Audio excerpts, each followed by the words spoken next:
Assalamualaikum warahmatullahi wabarakatuh.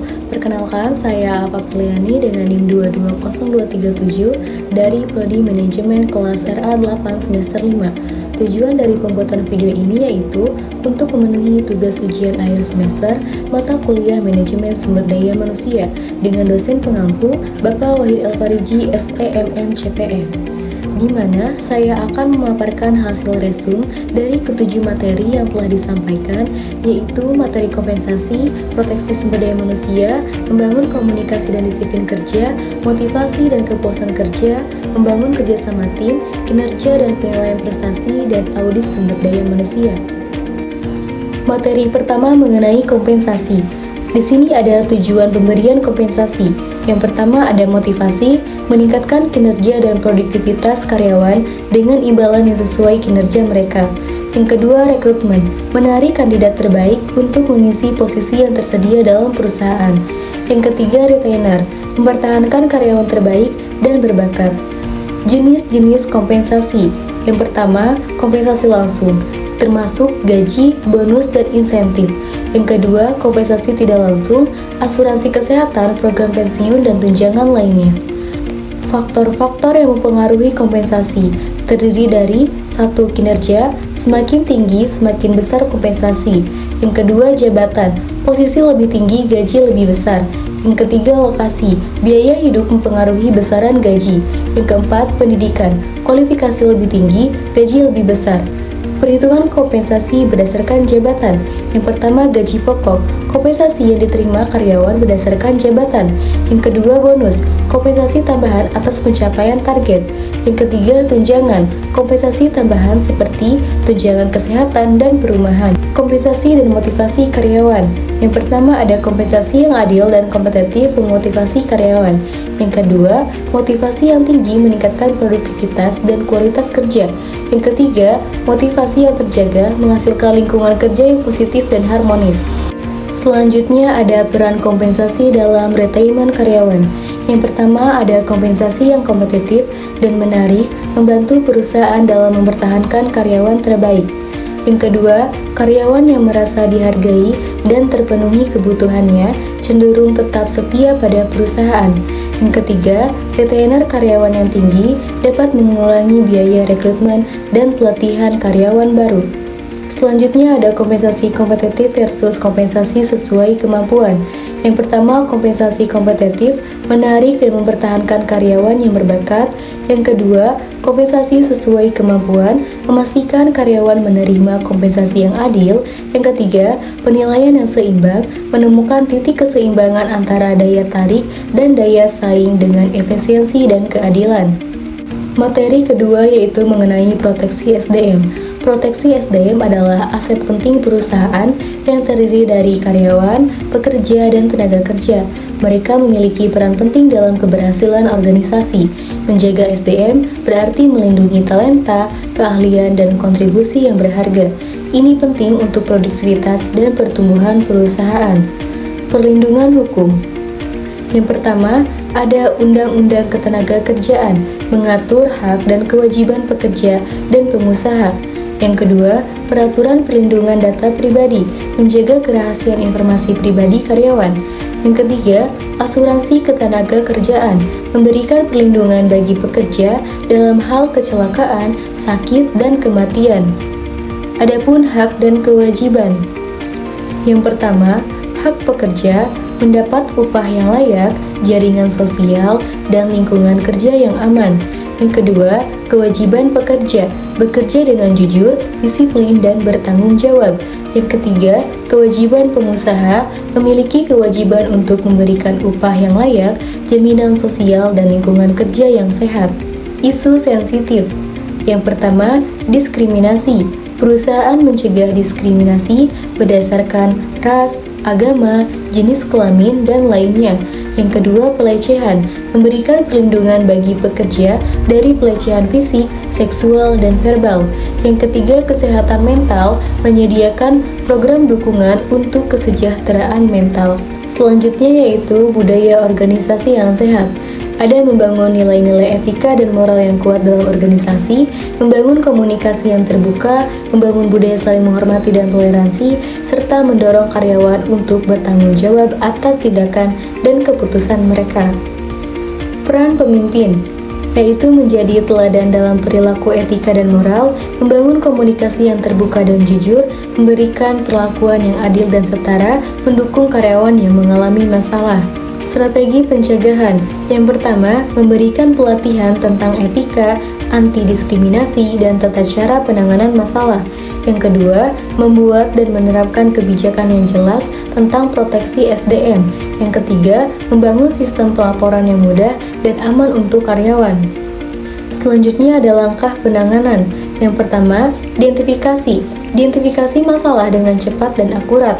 Yang kedua, investigasi. Lakukan investigasi yang fair dan menyeluruh. Yang ketiga, tindakan disiplin. Tindakan disiplin yang sesuai dengan peraturan perusahaan. Yang keempat, rekonsiliasi. Usaha untuk mencapai rekonsiliasi antara pihak yang berkonflik. Materi ketiga mengenai membangun komunikasi dan disiplin kerja. Pentingnya komunikasi yang efektif di tempat kerja. Yang pertama, meningkatkan efisiensi komunikasi yang baik, memudahkan aliran informasi dan penyelesaian tugas dengan cepat dan akurat. Yang kedua, mencegah kesalahpahaman, menghindari misi terprestasi dan konflik yang dapat merugikan tim. Yang ketiga, membangun hubungan kuat, saling percaya dan kolaborasi. Adapun teknik-teknik membangun komunikasi yang baik dengan rekan kerja. Yang pertama, gunakan bahasa yang mudah dipahami. Yang kedua, berikan feedback yang konstruktif dan bermanfaat. Yang ketiga, perhatikan dengan seksama apa yang disampaikan oleh rekan kerja dan jangan menginterupsi. Yang keempat, berkomunikasi dengan jujur dan terbuka untuk menerima kritik dan saran, mengatasi kendala dalam komunikasi. Yang pertama, ulangi informasi penting, gunakan bahasa yang jelas. Yang kedua, selesaikan konflik dengan cara profesional. Yang ketiga, memberikan feedback yang konstruktif, baik positif maupun negatif, untuk meningkatkan komunikasi. Manfaat disiplin kerja bagi produktivitas dan pencapaian tujuan. Yang pertama, membantu mengerjakan tugas dengan fokus dan menyelesaikannya tepat waktu. Yang kedua, mendorong ketelitian dan tanggung jawab. Yang ketiga, menciptakan lingkungan kerja yang terstruktur dan mendukung kolaborasi. Mengembangkan motivasi diri untuk berdisiplin. Yang pertama, tetapkan tujuan yang diinginkan dicapai dan buat rencana. Yang kedua, berusaha untuk terus belajar dan meningkatkan kemampuan diri. Yang ketiga, percaya pada kemampuan diri dan potensi untuk mencapai tujuan. Mengatasi hambatan dalam menerapkan disiplin kerja. Yang pertama, berikan penghargaan dan ciptakan lingkungan kerja yang positif. Yang kedua, tentukan peran dan tanggung jawab setiap anggota tim. Yang ketiga, berikan dukungan dan bimbingan kepada anggota tim. Adapun langkah-langkah mempertahankan komunikasi dan disiplin kerja yang baik. Yang pertama, lakukan evaluasi rutin. Yang kedua, budayakan komunikasi yang terbuka dan jujur dalam tim.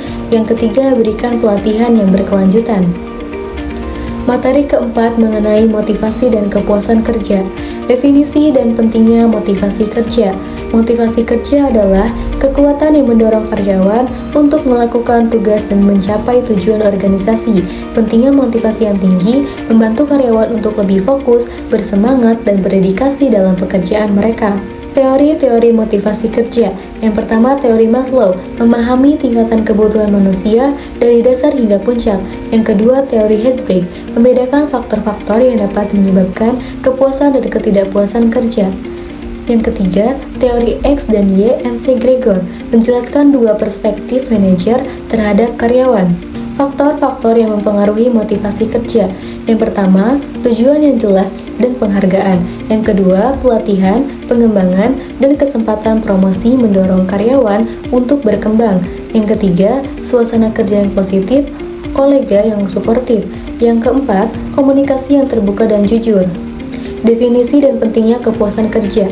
Kepuasan kerja adalah perasaan positif yang dirasakan karyawan tentang pekerjaan mereka dan lingkungan kerja. Pentingnya kepuasan kerja yang tinggi meningkatkan kinerja, retensi, dan loyalitas karyawan terhadap organisasi. Selanjutnya, teori-teori kepuasan kerja. Yang pertama, teori harapan Virum, memotivasi tinggi jika usaha berbuah hasil baik. Yang kedua, teori keadilan Adams, karyawan membandingkan kontribusi dan penghargaan. Yang ketiga, teori Heisman dan Oldham, pekerjaan yang menantang, beragam, meningkatkan kepuasan. Faktor-faktor yang mempengaruhi kepuasan kerja. Yang pertama, gaji yang adil dan manfaat. Yang kedua, peluang untuk belajar dan tumbuh. Yang ketiga, pengakuan atas upaya dan kontribusi karyawan. Yang keempat, hubungan kerja yang positif dengan kolega dan atasan. Yang kelima, menyeimbangkan kehidupan profesional dan pribadi, meningkatkan kepuasan. Hubungan antara motivasi dan kepuasan kerja. Yang pertama, siklus positif. Yang kedua, motivasi tinggi dapat mendorong kinerja yang baik.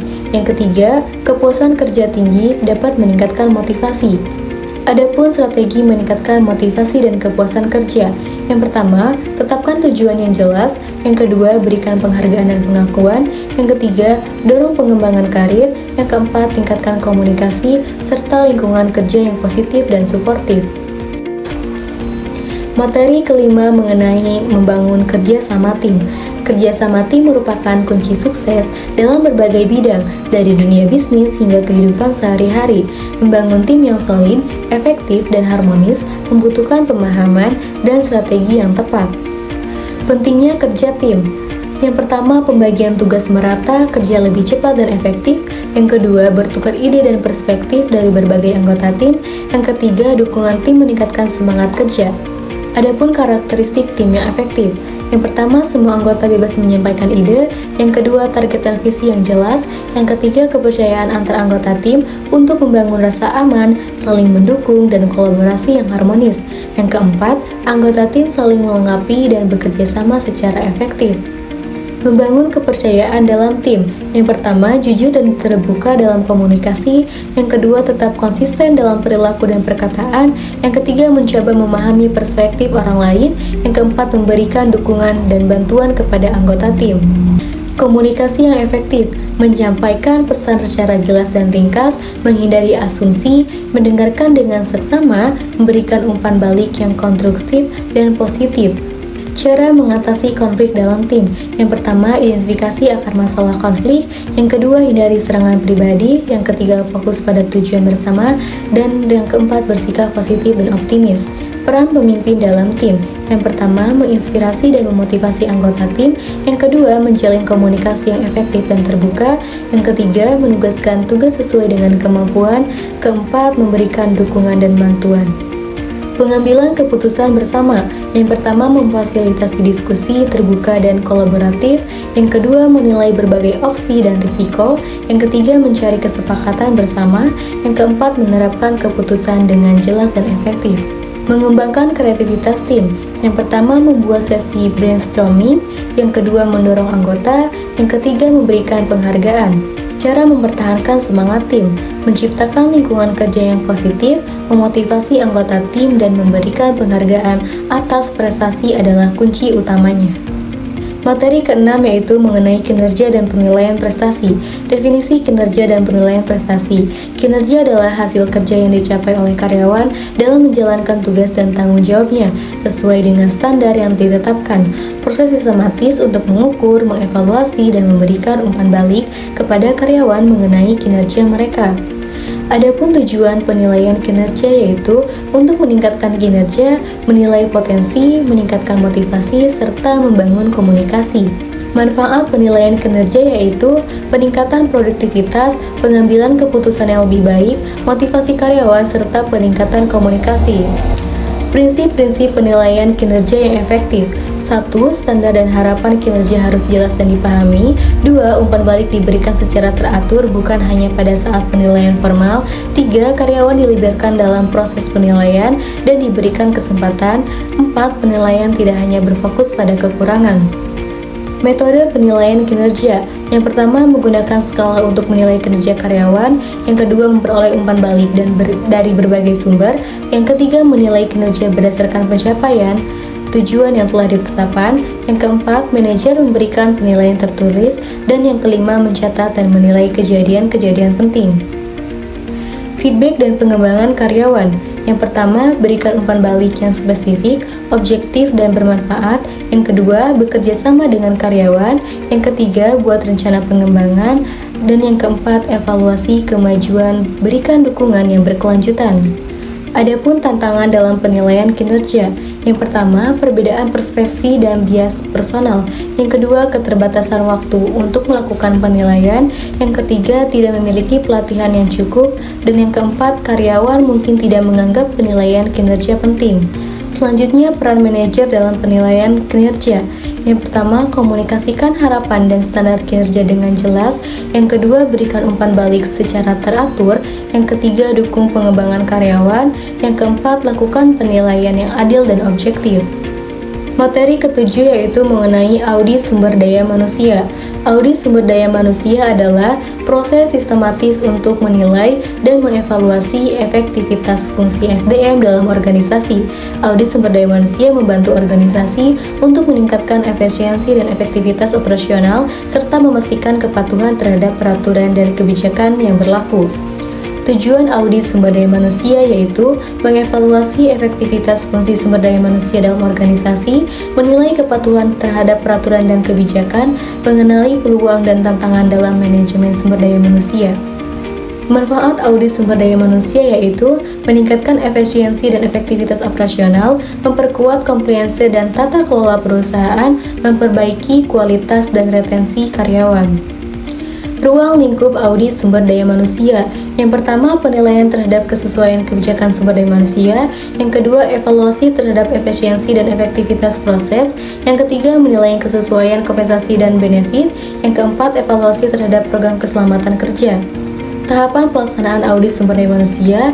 Yang pertama, menentukan tujuan, ruang lingkup, dan metodologi audit. Yang kedua, melakukan wawancara, studi dokumen, dan observasi. Yang ketiga, menganalisis data yang terkumpul dan mengidentifikasi permasalahan. Yang keempat, merumuskan rekomendasi. Yang kelima, melaksanakan rekomendasi audit. Yang keenam, memantau efektivitas implementasi rekomendasi dan melakukan evaluasi berkala. Pengumpulan data dan informasi. Yang pertama, melakukan wawancara dengan karyawan, manajer, dan pemangku kepentingan. Yang kedua, menganalisis kebijakan sumber daya manusia, prosedur, dan catatan karyawan. Yang ketiga, melakukan survei karyawan untuk mengumpulkan feedback. Yang keempat, melakukan observasi terhadap proses dan kegiatan sumber daya manusia. Analisis dan identifikasi permasalahan. Menganalisis data yang terkumpul untuk mengidentifikasi tren dan pola, mengenali area-area yang memerlukan perbaikan dan peningkatan, menentukan faktor-faktor yang menyebabkan permasalahan. Penyusunan rekomendasi. Penyusunan rekomendasi. Menganalisis data yang terkumpul untuk mengidentifikasi tren dan pola, mengenali area-area yang memerlukan perbaikan dan peningkatan, menentukan faktor-faktor yang menyebabkan permasalahan. Penyusunan rekomendasi. Rekomendasi strategis, rekomendasi jangka panjang untuk meningkatkan efektivitas fungsi sumber daya manusia, rekomendasi taktis, rekomendasi untuk memperbaiki proses dan prosedur sumber daya manusia, rekomendasi operasional, rekomendasi untuk meningkatkan efisiensi dan efektivitas kegiatan sumber daya manusia. Implementasi rekomendasi. Yang pertama, menentukan langkah-langkah dan sumber daya yang dibutuhkan untuk implementasi. Yang kedua, melatih karyawan dan manajer tentang perubahan dan prosedur baru. Yang ketiga, memantau progres implementasi dan mengevaluasi efektivitasnya. Pemantauan dan evaluasi. Yang pertama, menilai sejauh mana rekomendasi audit berhasil diterapkan. Yang kedua, menganalisis dampak positif dan negatif. Yang ketiga, mengevaluasi kemampuan organisasi. Itulah ketujuh materi yang dapat saya paparkan. Wassalamualaikum warahmatullahi wabarakatuh.